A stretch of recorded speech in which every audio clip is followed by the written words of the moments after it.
4월 6일 토요일 새벽 예배를 하나님 앞에 올려드리겠습니다. 하나님의 말씀 신명기 22장 13절에서 21절까지의 말씀입니다. 누구든지 아내를 맞이하여 그에게 들어간 후에 그를 미워하여 비방거리를 만들어 그에게 누명을 씌워 이르되 내가 이 여자를 맞이하였더니 그와 동침할 때에 그가 처녀임을 보지 못하였노라 하면 그 처녀의 부모가 그 처녀의 처녀인 표를 얻어가지고 그 성문 장로들에게로 가서 처녀의 아버지가 장로들에게 말하기를 내 딸을 이 사람에게 아내로 주었더니 그가 미워하여 비방거리를 만들어 말하기를 내가 내 딸에게서 처녀임을 보지 못하였노라 하나 보라 내 딸의 처녀의 표적이 이것이라 하고 그 부모가 그 자리옷을 그 성읍 장로들 앞에 펼 것이요 그 성읍 장로들은 그 사람을 잡아 때리고 이스라엘 처녀에게 누명을 씌움으로 말미암아 그에게서 은 100세겔을 벌금으로 받아 여자의 아버지에게 주고 그 여자는 그 남자가 평생에 버릴 수 없는 아내가 되게 하려니와 그 일이 참되어 그 처녀에게 처녀의 표적이 없거든 그 처녀를 그의 아버지 집 문에서 끌어내고 그 성읍 사람들이 그를 돌로 쳐 죽일지니 이는 그가 그의 아버지 집에서 창기의 행동을 하여 이스라엘 중에서 악을 행하였음이라. 너는 이와 같이 하여 너희 가운데서 악을 제할지니라. 오늘은 신명기 22장 13절부터 30절까지의 말씀을 살펴보겠습니다. 오늘의 본문은 간음을 금하는 7째 계명과 연결되어 있는 말씀입니다. 특별히 여기서는 왜곡된 성에 관한 규례를 다루고 있습니다. 성도덕의 문제는 한 가정의 문제를 넘어 언약 공동체의 신앙 건강을 가늠할 수 있는 것으로 중요하게 다루어야 합니다. 이를 우리의 신앙에 견주어 은혜 나누기를 바랍니다. 본문에서 여자의 죽고 사는 문제와 그녀 집안이 명예를 회복하느냐 욕을 당하느냐의 운명이 그녀가 순결을 지켰느냐 지키지 않았느냐에 달려 있습니다. 이처럼 예수 그리스도의 신부된 우리가 신앙의 정조를 지켰느냐 그렇지 못하냐에 따라서 우리가 예수 그리스도의 영원히 버리지 못할 신부가 되느냐 아니면 영원한 형벌에 처하느냐가 달려 있는 것입니다. 우리가 예수 그리스도를 온전히 섬기며 신앙의 정조를 지키고 살아간다면 우리는 결코 버림받지 않는 영원한 신부가 될 것입니다. 예수 그리스도께서는 당신을 따르는 자들에게 영생을 주어서 영원히 멸망치 않게 하실 것이라고 약속해 주셨으며 당신의 손에서 아무도 빼앗지 못할 것이라고 말씀해 주셨습니다. 신앙의 정조를 지키느냐 지키지 못하느냐에 따라서 우리는 예수 그리스도의 신부가 되어 영생을 누리기도 하고 영벌에 처하기도 합니다. 신앙의 정조는 영혼과 직결된 아주 중요한 문제입니다. 그렇기에 우리는 잠시의 기쁨과 쾌락을 위해서 믿음을 배반하는 일, 작은 이익을 위해 신앙 양심을 거스르는 일이 없어야 합니다. 이를 지켜가는 자는 큰 환난의 때가 와도 하나님 편에 서게 될 것이며 자신들의 진실한 믿음을 드러내게 될 것입니다. 평소에 신앙의 정조를 지키는 자가 위기의 순간에 중대한 것을 포기해야만 하는 순간에도 신앙의 정조를 지키고 믿음을 드러낼 수 있는 것입니다. 하나님께서는 이러한 자들을 그리스도의 신부로 인정하시는 것입니다. 우리는 반드시 신앙의 정조를 지켜내야 합니다. 신앙의 정조를 버리는 것은 스스로를 영원한 죽음의 형벌에 던지는 행위입니다. 우리는 오직 하나님 앞에서 결코 흔들리지 않는 순결한 믿음을 끝까지 지키는 자들이 되어야만 하겠습니다. 26절에 보면 만약 약혼한 여자가 들에서 남자에게 순결을 빼앗겼을 경우 그것은 사람이 일어나 그 이웃을 쳐 죽인 것과 일반이기 때문에 그 여자에게 아무것도 행치 말라고 합니다. 이는 먼저 하나님께서 인간의 육체적인 순결을 생명처럼 귀하게 여긴다는 말씀입니다. 하지만 여자를 향한 조치를 보면 마음의 순결을 더욱 귀하게 여긴다는 사실을 분명히 확인할 수 있습니다.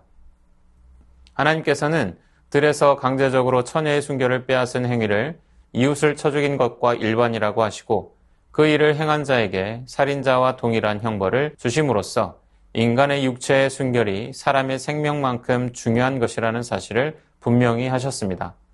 또한 그 육체적인 순결을 잃어버린 여자에게는 아무것도 행치 못하게 하심으로써 육체적인 순결보다는 마음의 순결이 더욱 중요하다는 사실도 분명히 나타내신 것입니다. 세상은 마음의 순결보다는 육체적인 순결을 우선하는 경향이 강합니다. 그러나 육체적인 순결은 마음의 순결이 있으므로 파생되는 것입니다. 왜냐하면 마음의 순결이 없다면 육체적인 순결을 결코 지킬 수 없기 때문입니다. 마음이 순결한 자들이 육체적 순결이 귀하다는 인식을 가지고 목숨을 걸고 육체적인 순결을 지킬 수 있는 것입니다. 그래서 하나님께서는 육체적인 순결을 가능하게 하는 마음의 순결을 우선시하고 마음의 순결을 잃지 않는다면 이는 순결한 자라고 하시는 것입니다. 하나님께서는 우리에게 마음의 순결을 먼저 요구하십니다. 또한 알아야 할 것은 마음의 순결과 육체의 순결은 연결되어 있습니다. 성도는 항상 몸과 마음을 한결같이 순결하게 유지하도록 힘써야 합니다. 우리는 마음에 악한 생각이 들지 않도록 마음을 항상 정결하게 할 뿐만 아니라 육체적으로도 죄를 멀리하는 순결한 자의 삶을 살아야 하겠습니다. 주신 말씀 기억하며 함께 기도하겠습니다. 오직 하나님 앞에서 결코 흔들리지 않는 순결한 믿음을 끝까지 지키는 자들 되어 영생을 누리게 하옵소서. 마음에 악한 생각이 들지 않도록 마음을 항상 정결하게 하며 육체적으로도 죄 없는 순결한 자의 삶을 살게 하옵소서.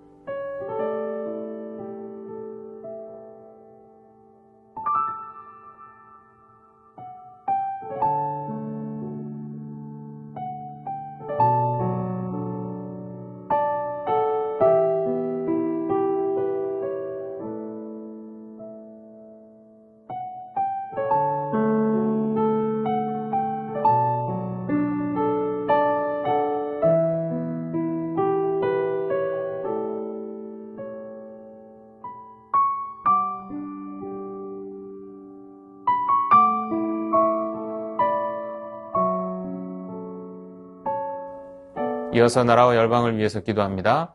국회의원 선거가 공명정대한 선거가 되고 하나님을 경외하고 국가와 국민을 위하는 국회의원들이 세워지도록 하옵소서. 전쟁과 기근, 자연재해와 질병으로 고통당하는 열방을 위로하여 주시고 치유와 회복의 은혜가 있게 하여 주시옵소서.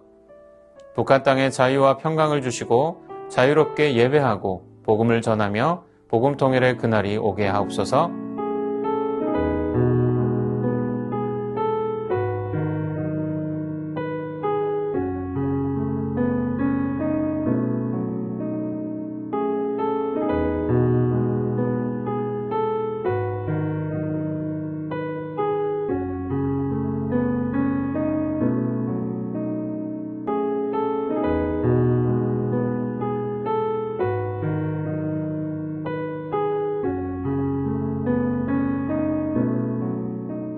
이어서 교회를 위해서 기도합니다. 말씀과 기도로 세워가는 새순교회, 지역과 열방을 복음화하는 새순교회 되게 하옵소서.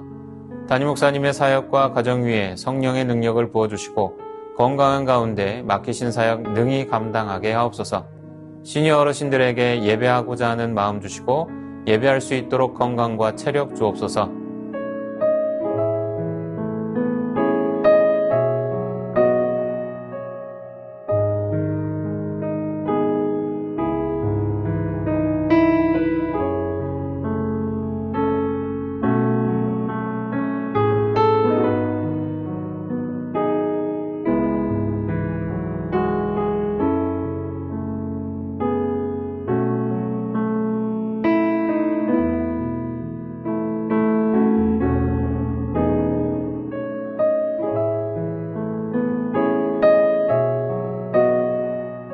이어서 선교사님과 환우분들을 위해서 기도합니다. 카자흐스탄 연미족 정부흥 선교사님을 위해 함께하는 팀의 선교사들 가정과 성령 안에서 조화를 이루고 성령 충만하도록 현지 언어 공부 가운데 지혜와 총명과 명철을 더하시고 가족 구성원 모두 영육 간에 강건하도록 교제하고 있는 현지인 친구들이 예수님을 영접하도록 환우분들을 위해 기도합니다. 정기섭 집사님 큰 사고 이후 후유증 없이 잘 회복하시도록 정석현 집사님 아버님 췌장암 진단받았습니다. 모든 치료 과정 중 희망을 놓지 않고 이겨내고자 하는 의지와 체력 주시고 하나님의 동행하심을 느끼고 사랑의 하나님을 만나게 하옵소서. 염점동 집사님 전립선암 수술 이후 회복 중에 있습니다. 이후 모든 과정 가운데 하나님의 인도하심을 신뢰하게 하옵소서. 조국빈 집사님 직장암 수술 후 회복 중에 있습니다. 암세포를 남김없이 제거하여 주시고 완전히 회복시켜 주옵소서. 한행임 권사님 목 디스크 통증으로 치료받고 계십니다. 속히 통증이 사라져서 건강한 일상을 사는데 어려움 없게 하옵소서. 최기숙 집사님 유방암으로 항암 중이며 5월 중 수술 예정입니다. 항암과 수술하는 과정 중에 하나님 역사하셔서 깨끗하게 치료되게 하옵소서. 김민정 집사님 갑상샘암 판정받았고 수술 마쳤습니다. 수술 이후 회복과 방사선 치료 가운데 함께하여 주시고 잘 견뎌낼 수 있는 힘과 믿음 허락하여 주옵소서. 이정희 집사님 담도암 수술 후 회복 중에 있습니다. 완치까지 선하게 인도하옵소서. 이용님 성도님 등에 생긴 종양 치료를 위해 항암 중입니다. 후유증 없게 하시고 완치까지 선하게 인도하옵소서. 권호승 권사님 계속되는 항암 가운데 많이 힘든 상황 속에 있습니다. 면역력이 높아지고 체력이 생겨서 모든 항암의 과정을 이겨내게 하시고 하나님의 역사가 나타나게 하옵소서. 노성빈 형제님 크론병으로 주사제 치료를 이어오고 있습니다. 피부 발진의 부작용이 더 이상 생기지 않게 하시고 살도 오르게 하셔서 힘있게 생활하게 하옵소서. 이 밖에도 수술 받으시고 시술 받으시고 회복 중에 있는 분들, 수술을 앞두고 있고 항암 중에 있는 분들 계십니다. 깨끗하게 치료하여 주옵소서. 마지막으로 선교사님과 환우분들을 위해 기도하겠습니다.